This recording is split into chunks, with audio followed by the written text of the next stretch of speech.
Okay, I'm back. Finally got the opportunity to make this video. Today's video, I'm going to be reacting to the NFL rules, which I should have done in the first place, but I like to do things back to front.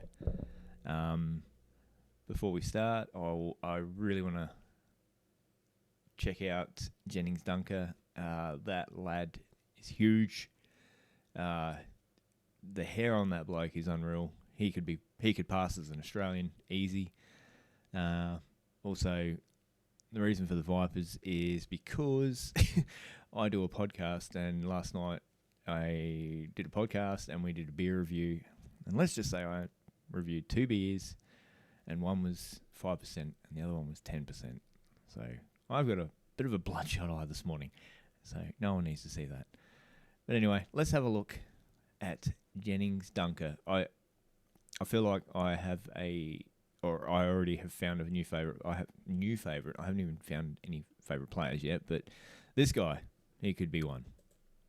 Let's check out the locks of this fella. Oh yeah, honestly, this is what it's built for. It's like a lion. I just like that he pops his head up. I think you'll see that feathery front kind of pop up a little bit as well to complement the flow in the back. Looks like those He needs to get onto a fucking shampoo commercial or something, because those locks are very well looked after. Big fella, eh? Jesus, he can move for a big fella. Oh yeah, honestly, this is what it's built for. I just like that he pops his head up. I think you'll see that feathery front kind of pop up a little bit as well to complement the flow in the back. Looks like those That's cool. All right, so yep. If you have any more information about this fella, drop it down in the comments, because I really want to and tell me where he's going to go, because I'm pretty sure he's just trying out at the moment, isn't he? All right, let's get into it. Let's stop messing around. Here we go. I've never seen the rules to this game before. Hello everybody, and welcome to another Simple Sports video. Today we'll be simply explaining American football. Oh my god. Why? Okay, this is the only video I could find that goes for a decent amount of time. 2, I apologise for this guy's voice, because I swear to God, he sounds like he's just had a puff and he's trying to hold it in while he's talking. Alright, anyway, sorry.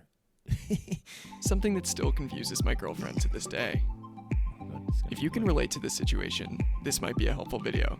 I'll keep it brief, I promise. Yeah, I can relate to that. Well, I was actually lucky because my wife followed the footy, the AFL over here before we got together, so she knew the rules and stuff. But a couple of the times we watched NRL and she's asked me questions about that. But I think we'd both be asking each other questions about the NFL if we watch a game. All right, let's get into this. Stop messing around. All right, let's start with the basics here. So ignore all those numbers you see on the field right now. This is a football field, and it's 100 yards long.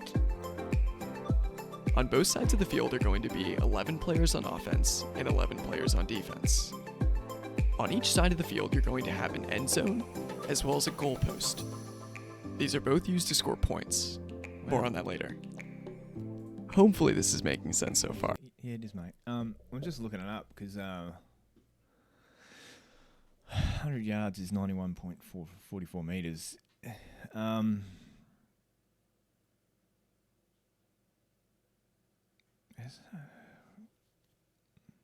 me just quickly have a look.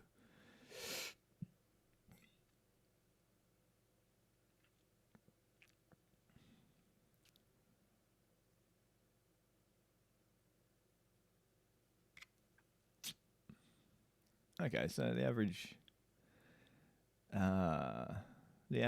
oval size for an AFL oval is between 135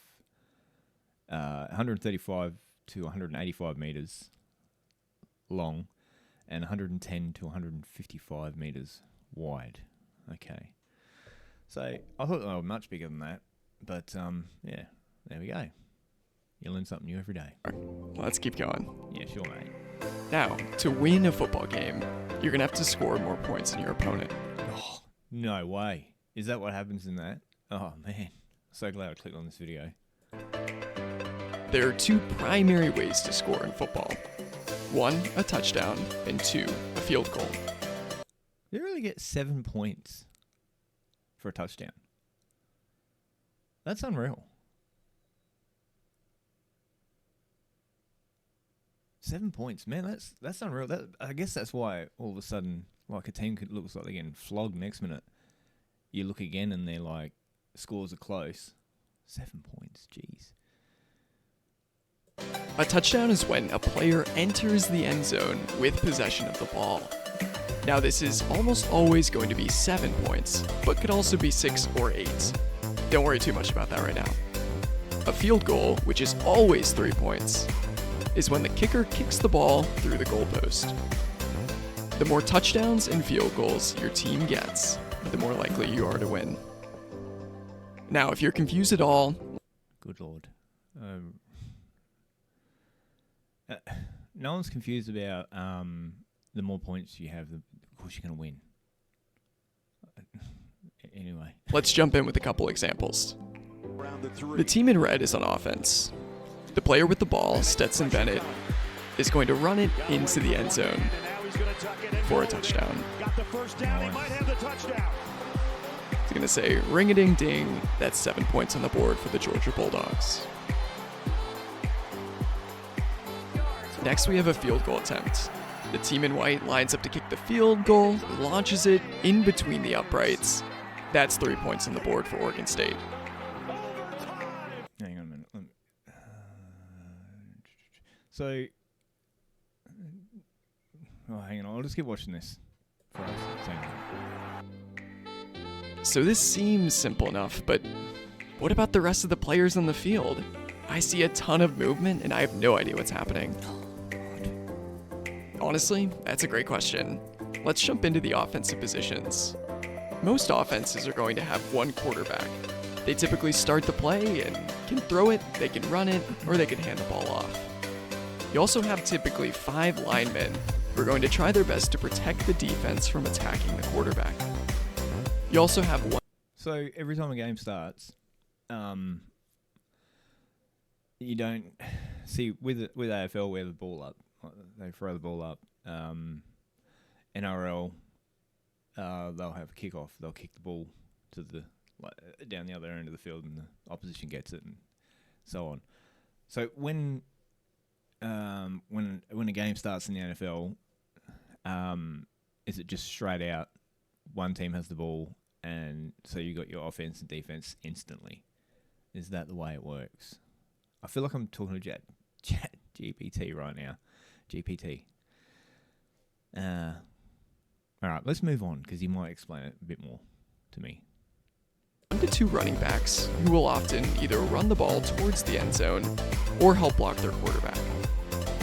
Lastly, you'll have receivers who typically run down the field and try their best to catch the ball thrown by the quarterback. Here's a simple diagram of the offense. You can see the quarterback, who leads the offense, receiving the ball. He's got 2 running backs. What I meant with that question I just asked is like, as the game starts, before anything happens. So like, siren goes, I don't know if you have a siren or anything. Siren goes, and that means the game started. So do the offense immediately have the ball, or does the defense have the ball and they kick it out to the offensive team? If you know what I mean. To the side of him, and a bunch of receivers lined on the outside of the field. His linemen are in front of him, looking to block the defense. The play begins, and he's able to run, pass, or do whatever he wants with the football. Now, in order to move the ball closer to the end zone to score, offenses need to gain yards or have... Also, I can see through these glasses as well. They're it's not like I can't see anything, if you're wondering. Positive plays that bring them closer to the end zone. This is typically done one of 2 ways.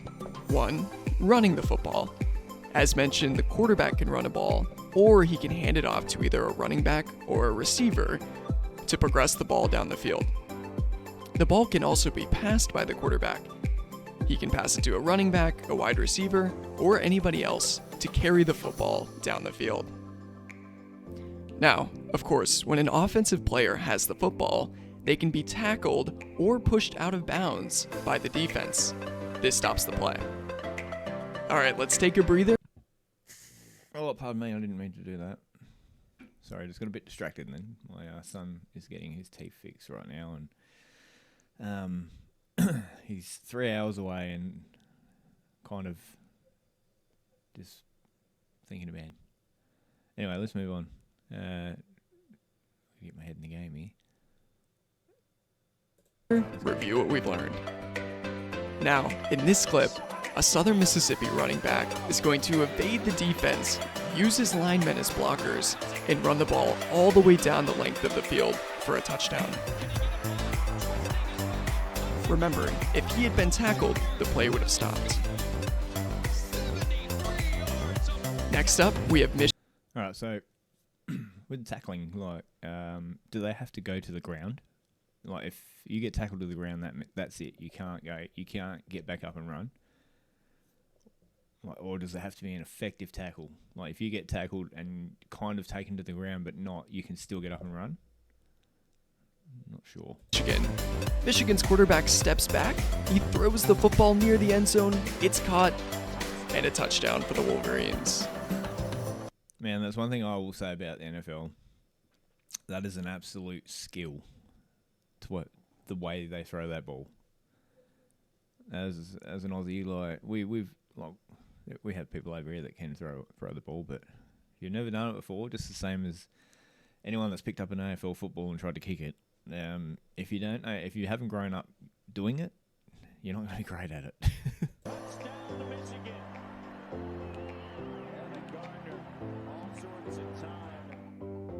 I'll be honest, with the knowledge you have so far, you could probably watch and understand a football game, but let me give you just a couple more pieces of insight that may help. The down system sounds complicated, but it's really not. When an offense starts with the football, it'll be known as what's called... What's this? What's the Army and Navy? Do they really play off? What? Is it real or is that? That'd be so cool. I just want to know. My thing is, the reason I'm doing this is I want to know what the flags are about. So hopefully that's going to come into it. First down and 10 yards to go. Now, before we dive into the nuances there, just a couple key terms. You'll see the blue line on your screen refers to what's called the line of scrimmage, or where the play starts. The orange line that you see on the screen is the first down line. So each play constitutes a down. If the offense gains 4 yards on their first play when it was first down and 10 yards to go, the next down would be second down, and there would be 6 yards to go to the first down marker. Now, something to note here. If you go past the first down marker in a play, for example, gaining 15 yards when it's first down and 10 yards to go, you will start over again at first down. First down is a good thing for offenses. You have 4 different plays to get to the first down marker, the last of which would be fourth down. Fourth down is typically a good thing for defenses because it means the offenses haven't been able to get 10 yards in 3 plays. If the offense runs a play on fourth down and they don't get to the first down marker, they will turn the ball over to the other team. Instead of risking that, what teams will often do on fourth down is punt the football. This is effectively a way to give the ball up to the other team, but making them start from a long way away. Okay, so that's pretty much the same as the NRL. NRL on the fifth tackle, or teams will usually just kick the ball. They won't. On the rare occasion, depending on the score and stuff, they'll try their luck at trying to get the ball for a try. But majority of the time on the fifth tackle, they'll kick the ball. So I didn't know that. That's pretty cool. It's pretty much exactly the same as NRL. Away from their own end zone. Alternatively, a team can also kick a field goal and secure 3 points on 4th down, but only if they're close enough for their kicker to make the field goal. Let's jump into some defensive positions as well. The defense will typically have 4 linemen whose job is to rush to tackle the quarterback or the running back with the football. The defense will also have a few linebackers whose job is to survey the middle of the field and make any tackles as necessary. You'll also see a couple of safeties watching the receivers and making sure that no... Now, one thing that's always intrigued me about the NFL is when you see certain players out in the field and they have the little wrist thing, and they got the plays on there and stuff. That stuff's really cool. With the AFL, like they probably do in the NFL as well, but the AFL, they have their plays that they do, very similar. Like they have their own setups of how they want to run a play and stuff. And so if they can see another team switching fast, they'll be able to switch to something else. And they have code words, and they will have signs and all that sort of stuff. So that stuff I'm always intrigued with sports, because you just think like people are out there playing, they're just not thinking about what they're doing. They just want to get the ball, get a goal, get a try, whatever. But there's a lot of thinking that really goes into it. Like there was I'm getting way off track here, but I remember years ago there was a young Indigenous bloke. He was a great footballer, a really good footballer. But where he broke down was he couldn't read the plays properly because he couldn't read. Apparently, he was dyslexic, which I can completely relate with because I have suffered with dyslexia my whole life. But anyway, he couldn't read the plays properly, so the coach, he never told anyone as well. Like he just made up. His talent got him as far as it did. And then one day, one of the coaches was talking to him about the plays and stuff like that, and the coach picked up on that he didn't really know what was going on. And the coach actually asked him about, can he read? Like, can you read these plays? And he turned around and he admitted to the coach that he couldn't read. He couldn't understand them. He didn't know what they were. He just ran. And so the coach, he made it a bit more easier for him. So he had like the plays and all that sort of stuff for everyone, and then he would make it a bit more simpler for him to understand. So instead of words, it'd be diagrams. And yeah, the lad went bang, he picked it up straight away. And that sort of stuff is really cool. I know that's completely off track there, but when it comes to plays and stuff like that, it's the coach that is the mastermind behind everything. He's the one that runs the show. And you just got to have your soldiers out there that know what they're doing.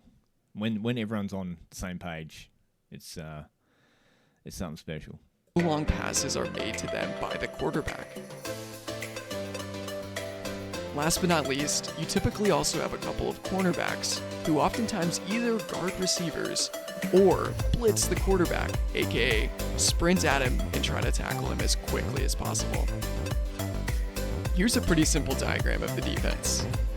You can see the linemen are all lined up right against the offensive linemen, trying to get to the quarterback. You can see a cornerback at the top of the screen, watching that wide receiver. The linebackers, again, are surveying the middle of the field, ready to follow wherever the ball goes. The safeties at the back of the field are also ready to guard any... I can already see this like here. I'm guessing the safeties are for if one of these players get out the back, they're there to try and stop anyone coming out.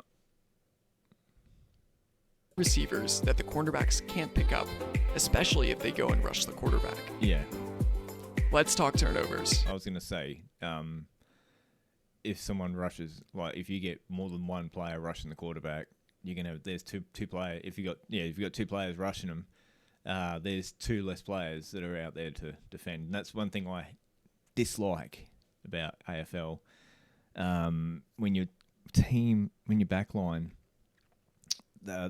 they go up for a spoil. There's a forward going for a mark, and you got two defenders going up for a spoil. Well, that means there's two defenders up there on one player, so there's a free player running around behind them. So if that ball goes out the back or anything like that, there's the second guy that's up there. His player's free.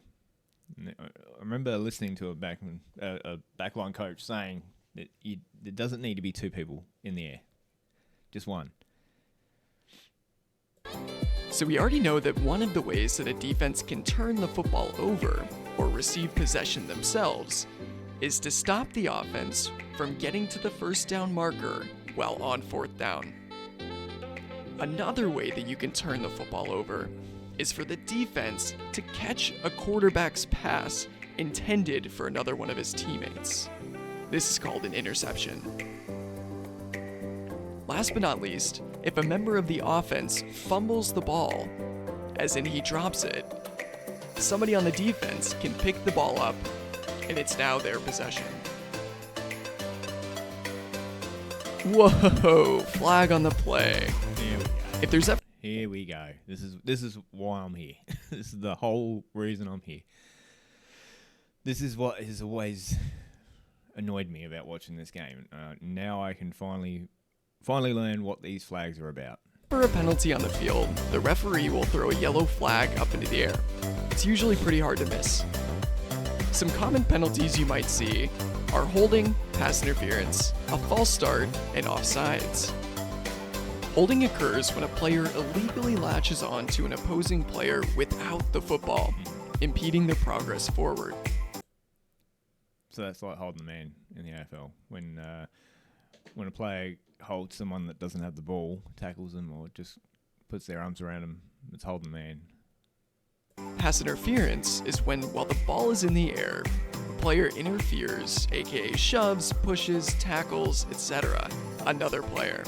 See, it's very basic rules. Like it's the same, similar rule, exactly the same rules for AFL. Like if you interfere with someone that's going for a mark, and you have no intentions of getting the ball, you're just going straight for the man. That's a free kick straight away. A false start is when an offensive player jumps or makes a movement before the quarterback snaps the football. Aha, that's what I was thinking before. All right, cool. I know that. Now I know that because I was just thinking when I was looking at the lines and stuff, I thought to myself, what happens if someone goes before the ball gets thrown back? There we go. False start. I'm with you now. And lastly, offsides is when a player is lined up on the wrong side of their team's line of scrimmage. And lastly, just... Okay, well, what if that was their play? Well, you just can't do that. That's different. Some very brief logistics. In both college and pro football, you'll have 4 quarters of 15 minutes each. That's separated into 2 halves. That makes me laugh. 15 minutes. Like you said that, if you said that to someone, you'd be like, "Oh wow, 15 minutes. That's not long." But I've seen a quarter of NFL, not watched it, but just been on the background, and that quarter went for such a long time. Because I remember, it was the Super Bowl just recently. I was at the local hotel, and this guy was leaving, and his mate sat down to watch a bit of it, and he says, "Oh, come on, mate, we're leaving." And he says, "Oh, no, there's only like 2 minutes to go." Me and the other guy look at each other and we go, "That could be another half an hour, mate." Wasn't, but you never know. The clock will stop with timeouts, incomplete passes, or when the ball carrier goes out of bounds. Each team has 3 timeouts per half, and if the game is tied after 60 minutes of play, we'll go to overtime. Hopefully this now looks like you, somebody who's ready to go enjoy a football game. Thanks so much for watching. Now looks like you, it's per half. and if the game is tied after 60 minutes of play, we'll go to overtime. Wow. 60 minutes. Jeez. An AFL game sometimes can go up to 3 hours. It's unreal. Like we can have like 30-minute quarters. That's 4 30-minute quarters. Then you got to have your breaks. Half time is, I'm pretty sure that's half an hour, and I'm pretty sure every other quarter is 15 minutes. Let me just quickly check.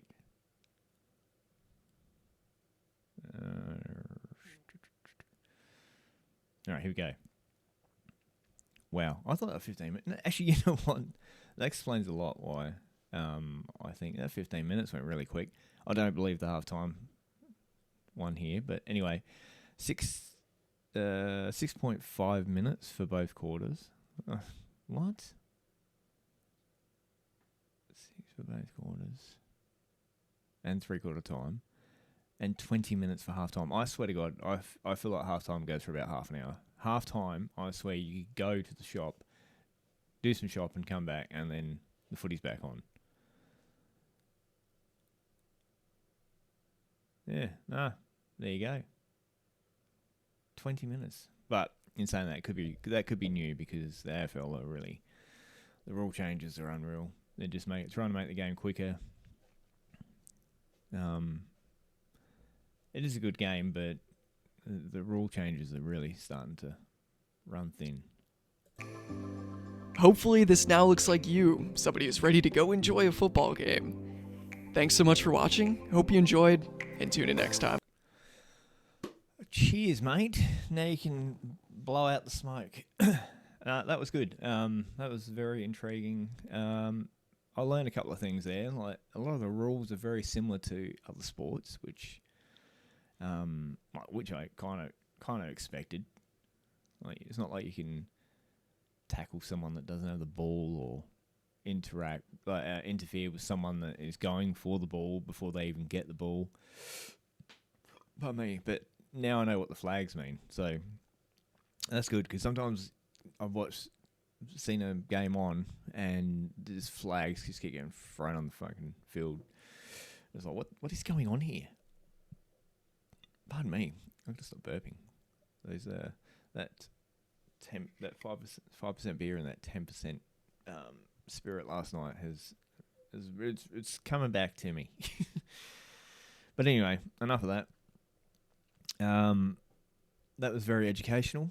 I enjoyed that, and I'm not sure. Maybe that's what I want to do. The next one I want to do watching plays, like really cool plays, the best plays, the best runs to score a try. All right. I hope you enjoyed this video, and sorry it took me so long to get it out. But yeah, see you on the next one. Catch ya.